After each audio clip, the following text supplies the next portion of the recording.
大家都知道左腦同右腦嗰個作用就係左邊個腦好多時候都係會理性啲，又或者斤斤計較啲啦。咁右腦嗰啲藝術啲啦，係咪？因為感覺愛要多啲喎。左腦同右腦咧，我點樣睇到邊個用左腦多啲，用右腦多啲啊？咁有一個方法好容易可以測試下嘅，一陣間兩隻手摸一摸個耳珠，要感受左邊同右邊邊溫度高啲。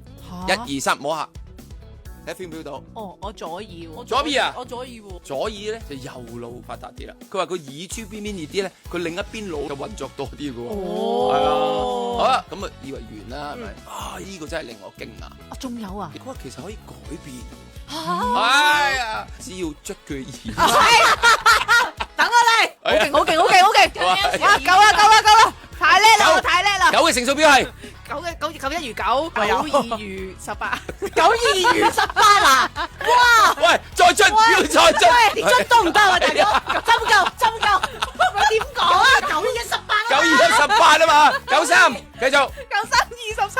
喂，唔係我而家諗緊咧，我翻去即係捽老公捽邊耳好咧，即係扭耳仔嘅時候。大部分男人都係㗎，要兩邊扭晒。係啊，兩邊就醒啲啊！全香港所有男人都翻嚟，左右一齊喐。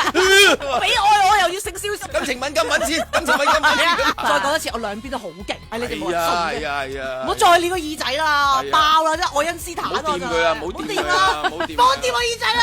係啊，你要戴個耳罩咧，冇俾人掂到耳仔。邊個掂就邊個取啊！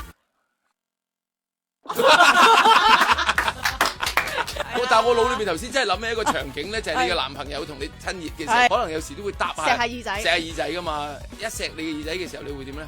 我會點啊？我都唔知喎，我點啊？